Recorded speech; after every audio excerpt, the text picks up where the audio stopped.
Well, good morning and welcome to another conversation with Constance. That would be me. How are you this morning, this mid-week day? How are you doing? I am in the Washington, Maryland area, just outside of Washington, D.C.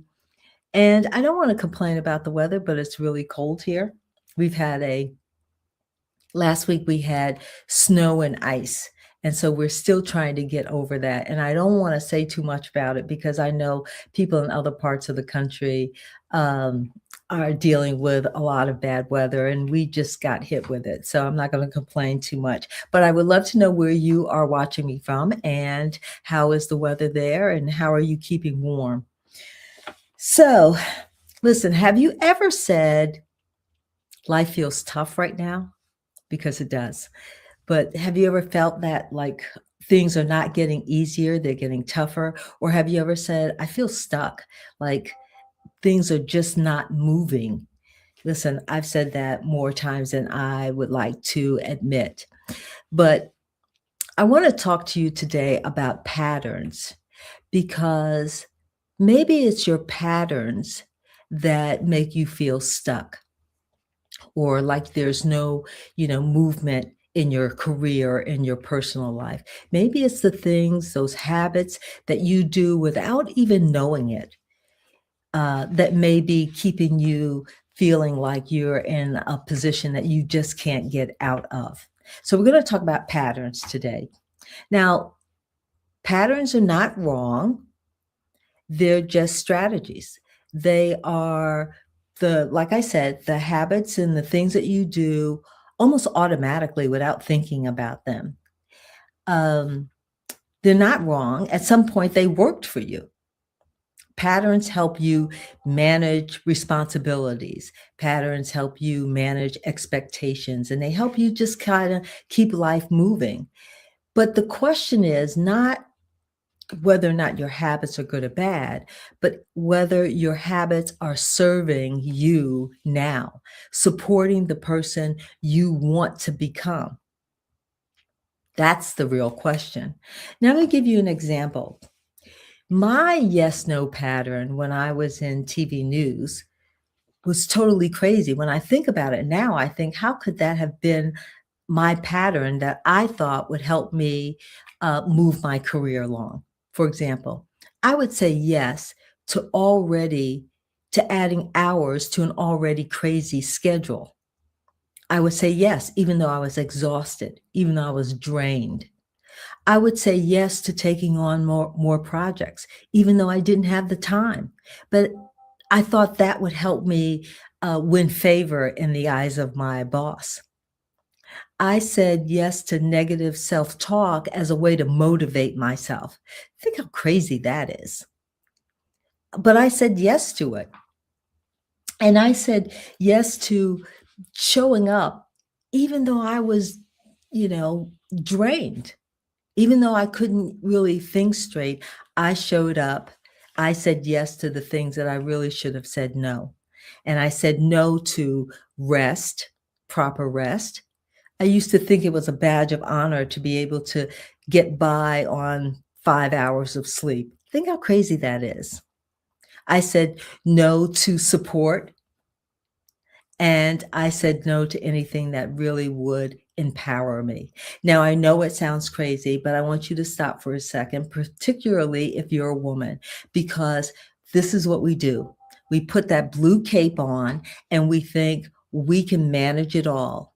We can go to work and carry a heavy load at work, and then we could come home and carry a heavy load at work. We could take care of our kids, be the driver, be the cook, be the caregiver, do all the things. But the thing that we don't do is take care of ourselves.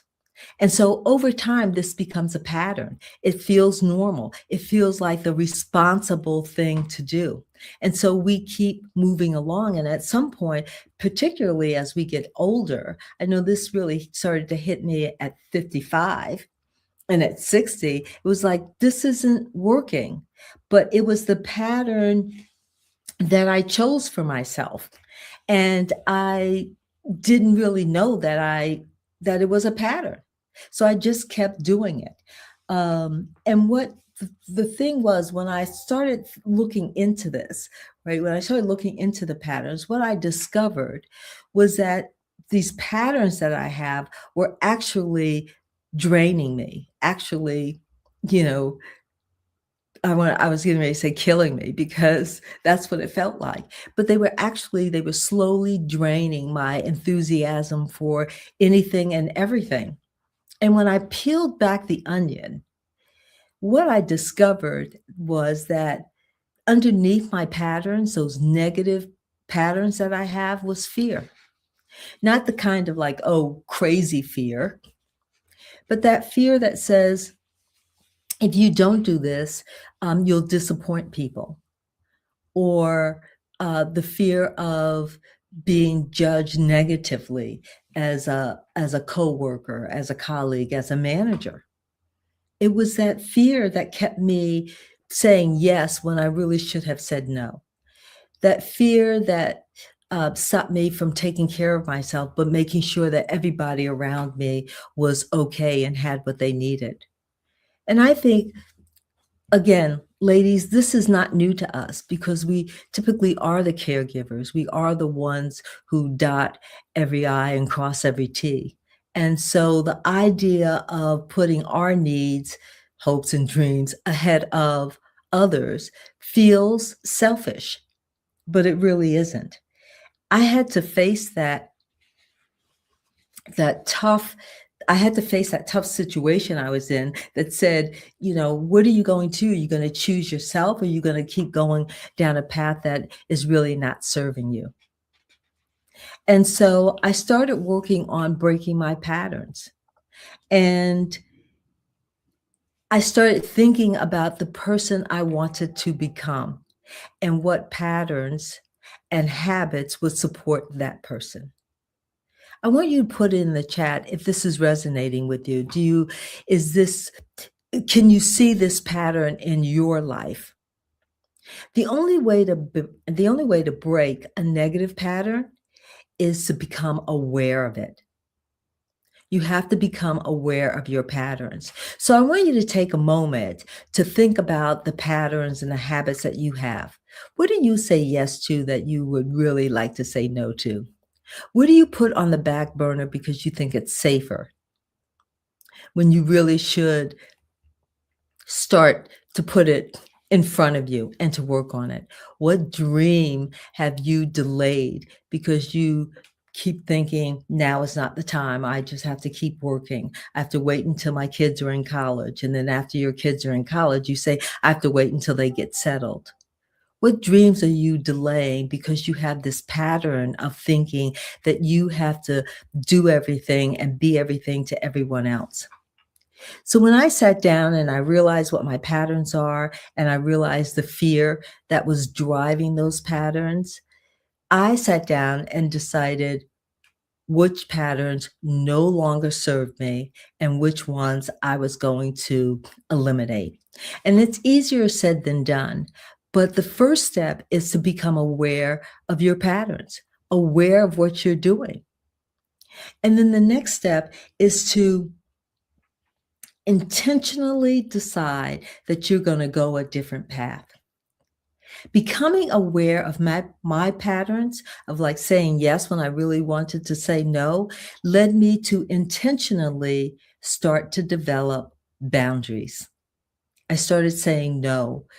I know my first big no in TV news was that I was no longer going to take non-emergency news calls after my work hours. Gosh, I got to tell you, that felt so weird to me not to pick up the phone as soon as it rang. But I had to train myself. I had to train myself not to be at the beck and call 24/7.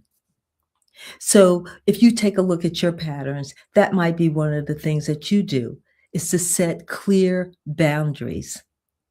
The other thing is to be more realistic with your expectations for yourself, for your family, for your colleagues. Don't expect that, for example, that you're going to be able to operate indefinitely on no sleep. That's not a realistic expectation. But take a look at your patterns, set boundaries, and set realistic expectations. Only you know what they're going to be, right? Only you can decide what is reasonable and what is unreasonable once you look at it from a different perspective. The other thing is develop more positive self-talk.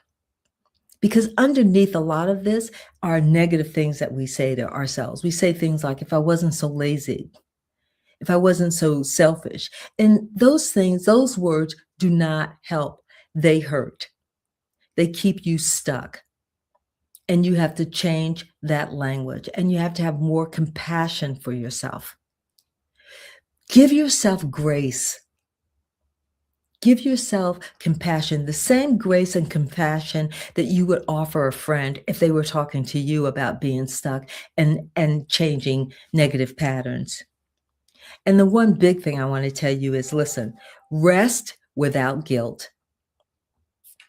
I used to go on 5 hours, and that was simply not enough sleep. And when I started to sleep more, it felt weird. 6 hours felt like, oh my gosh, that's forever, right? But it wasn't.